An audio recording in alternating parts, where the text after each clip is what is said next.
அனைவருக்கும் வணக்கம்மா. இன்றைய தினம் தை, அதாவது முதல்ல வர கிருத்திகை. கிருத்திகை அப்படின்னு சொன்னாவே நம்மளுடைய ஞாபகத்துக்கு வர்றது யாரு அப்படின்னா, நம்மளுடைய தமிழ் கடவுளான முருகன் தான்.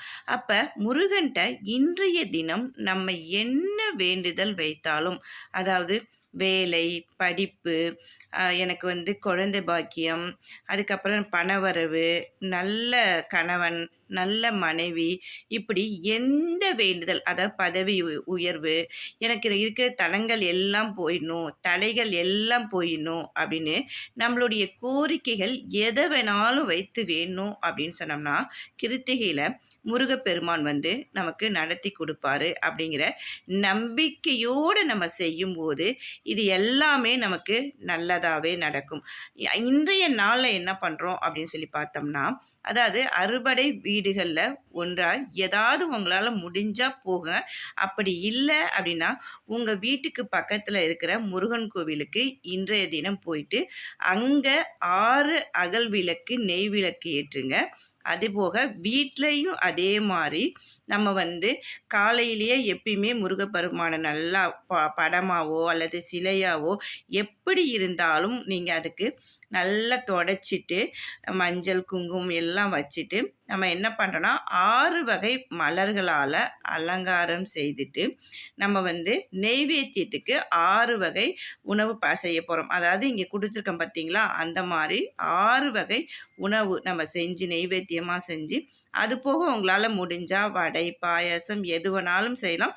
6 வகை உணவு நெய்வேத்தியத்துக்கு எடுத்துக்கிட்டு 6 வகை மலர்களால் நம்ம முருகப்பெருமானை அலங்கரிச்சுக்க போகிறோம்.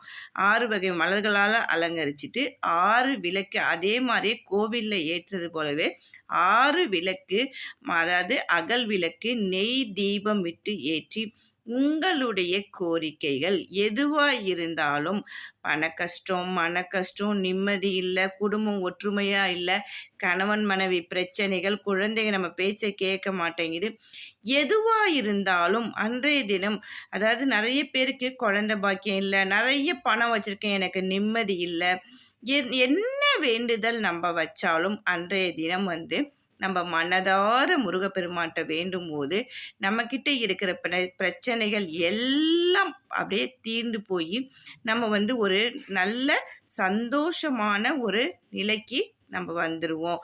அப்படிங்கிறதுக்காக தான் கிருத்திகையில் நம்ம விரதம் இருக்கணும். அதாவது விரதம் இருக்க முடிஞ்சவங்க உங்களால் முடிஞ்சால் காலையில் இருந்து சாயங்காலம் வரைக்கும் முடிஞ்சால் விரதம் இருங்க. இல்லை எங்களால் எங்களுக்கு நோய் இருக்குமா, அதாவது நிறைய பேர் சுகர் பேஷண்ட்டு, பிபி பேஷண்ட்டாக இருக்காங்க, எங்களால் இருக்க முடியாது அப்படின்னு சொல்கிறவங்க ஒன்றும் பிரச்சனை இல்லை. கடவுளை மனதார வேண்டிக்கிட்டு நீங்கள் இந்த மாதிரி செஞ்சீங்கன்னா ரொம்பவே உங்களுக்கு விசேஷம் நடக்கிறது எல்லாமே நல்லதாகவே நடந்துகிட்டு இருக்கும். அப்படிங்கிறதுக்காக தான் இந்த பதிவு. இது மாதிரி அதிகமாக நம்ம செய்ய நம்ம நம்மளுடைய பிரச்சனைகள் எல்லாமே தீர்ந்து வாழ்க்கையில் எல்லாமே நல்லதாகவே நடக்கும் அப்படிங்கிற நம்பிக்கையோடு செய்கிறோம். வாழ்க வளமுடன்.